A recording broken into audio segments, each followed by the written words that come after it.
My name is Catherine, and at the age of 34, I find myself residing in our family home with my mother since my father's passing 3 years ago. Despite the solitude, I made the choice to stay by my mother's side, deeming it too precarious to leave her alone.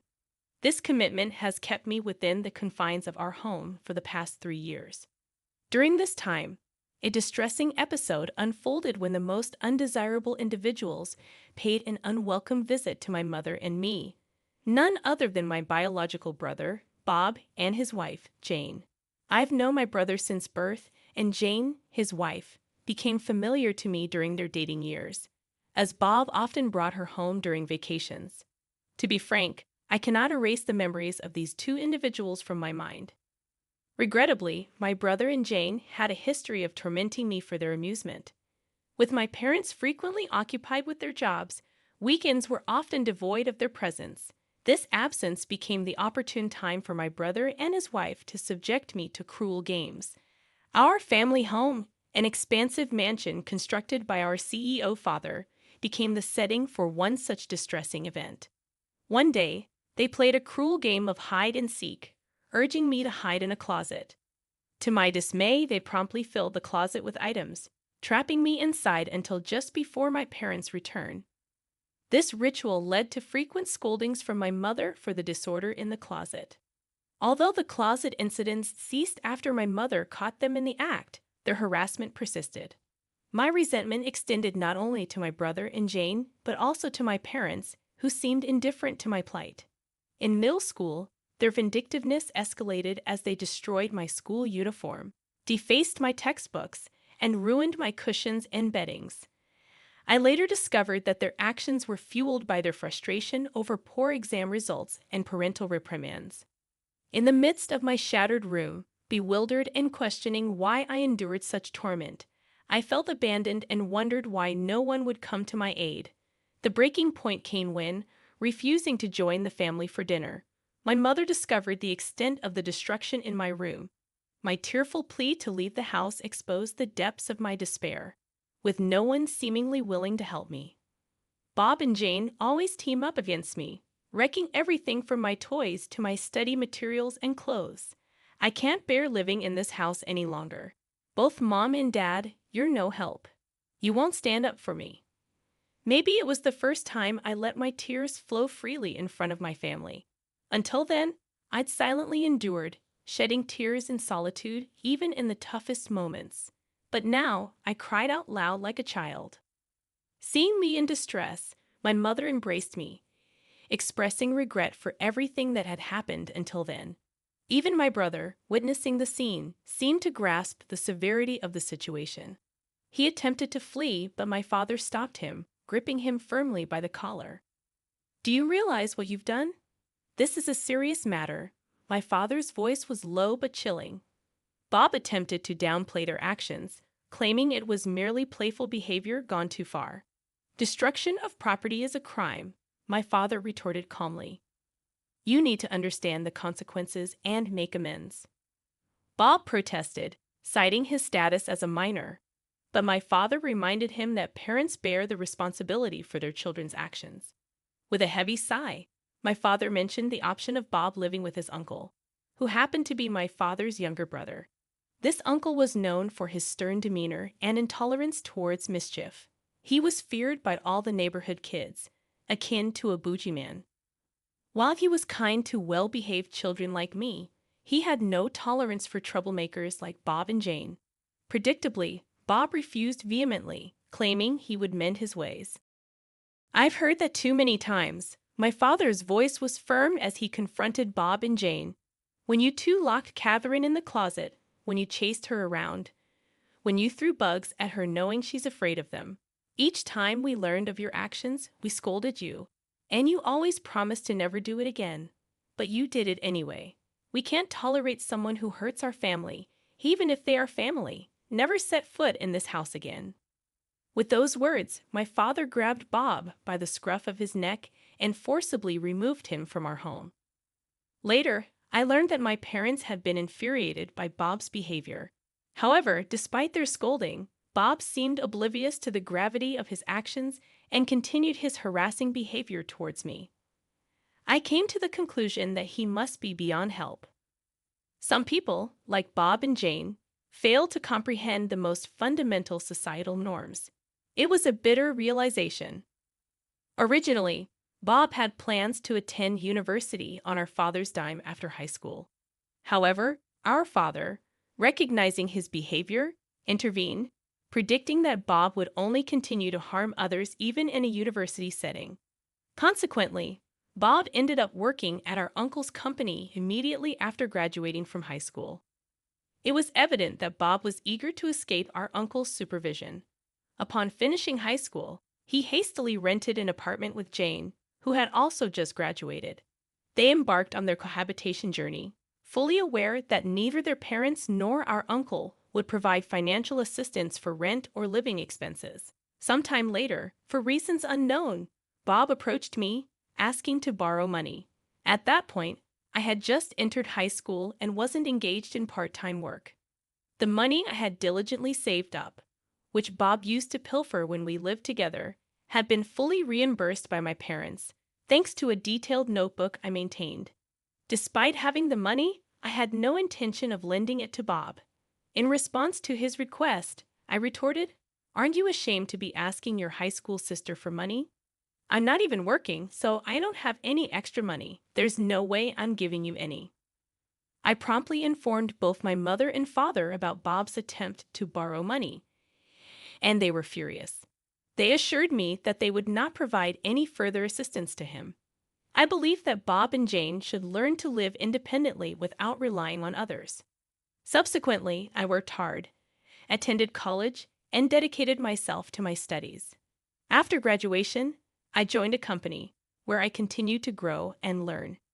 Busy with my own life, I had almost forgotten about Bob. However, just as I had moved on, an invitation to his wedding arrived at our house. The bride, unsurprisingly, was Jane. I thought to myself, oh, so those two are finally getting married, as my parents and I debated whether we should attend the wedding of a family member. However, a few days before the wedding, my father collapsed and was rushed to the hospital in an ambulance. Although he had always been frail, this was the first time he had collapsed to such an extent, causing both my mother and me to panic. I reached out to my brother for support, but he callously replied, "I'm about to get married. Don't bother me during this crucial period of my bachelorhood." Even when I informed him of our father's urgent hospitalization, he dismissed it, insisting our father had merely tripped and urged us to make sure to attend his wedding. Shortly after, our father passed away, making it inevitable for a wake and funeral. My mother and I communicated to my brother that we wouldn't be able to attend his wedding. Despite his persistent requests for our presence, we decided to remain absent. We also informed Jane's parents about our father's passing and our inability to attend the wedding. While Jane's parents understood our predicament, my brother and Jane accused us of being disrespectful for not attending the wedding. The message left on my mother's and my voicemail was so absurd that it left me questioning who the true rude individuals were in this situation. While we were preoccupied with smoothly conducting our father's funeral, my brother and Jane proceeded with their wedding without considering our father's recent passing. From that moment on, my mother and I never explicitly addressed it, but we felt that our relationship with my brother had been irreparably damaged. However, out of nowhere, my brother appeared at our doorstep. Opening the front door in response to his claim of having a delivery, I was taken aback when my brother and Jane forcefully pushed past me, lugging large suitcases. "Hey, what's the rush?" I protested, but my brother seemed to have entirely forgotten our father's stern directive never to set foot in our house again. As they casually dropped their luggage in the hallway, they began spouting nonsense at me, insisting that my mother and I vacate the mansion immediately. What? Isn't Mom diagnosed with dementia? I couldn't believe my ears. This luxurious mansion isn't suitable for someone like her or a loser like you who never improves. It should be taken over by glamorous people like Jane and me, so you guys should leave right away. I was left utterly stunned. What on earth was my brother talking about? It had been 3 years since our father's passing, and he hadn't offered an apology, visited the grave, or made any efforts to reconcile. And now he was demanding ownership of the mansion while presuming our mother's dementia and planning to evict her. Speechless, I stood there as our mother emerged from a room in the back. "Catherine, what's going on?" she asked, bewildered. Upon seeing my brother, she said something utterly unbelievable. "Oh, who might you be? If you're a stranger, please leave," she declared. In response, my brother and Jane laughed mockingly, dismissing her behavior as a sign of worsening dementia. "See? This is how she is every time we call her. Her dementia must be getting worse. I'll leave it to you to take care of Mom." "You can have Mom. I'll take the mansion," my brother declared, callously laying claim to our family home. After asserting his claim as the eldest son, Bob confidently strolled deeper into the house, leaving me bewildered. Jane, following Bob's lead, turned to me and my mother, mimicking his arrogance. "Take the old lady and get out. I never want to see you again," she declared. Rushing to my mother's side, I asked if she was okay. Subsequently, as if we were being forcibly driven out, my mother and I left the mansion, leaving behind the old furniture. Fortunately, a friend who heard about our situation offered us his vacant house, explaining he was abroad and couldn't manage it. Originally, his cousin cared for the house, but with his impending relocation, the timing aligned perfectly. Upon settling into the new house, my mother and I finally felt at ease, taking a deep breath. Laughing, my mother suggested selling the mansion outright, stating that she still disliked Bob and Jane's behavior. I questioned her about Bob's claim that she had dementia, and she revealed a surprising truth. 2 years ago, Bob and Jane incessantly asked her for money, that they didn't attend their father's funeral, and never contacted her afterward. Frustrated by their audacity, she pretended not to know them and treated them as strangers, leading Bob and Jane to misinterpret her actions as signs of dementia. Deciding it was wrong to evict someone presumed to have dementia, my mother promptly arranged to sell the mansion. A senior executive from my father's company, where I was undergoing training as a successor, expressed interest in buying it. A real estate acquaintance, and I explained the situation to the buyer's executive, and they agreed that leaving Bob and Jane alone would jeopardize the house. The sale was progressing smoothly, and a week later, my phone and my mother's phone buzzed incessantly. Ignoring the calls for 30 minutes, we finally answered.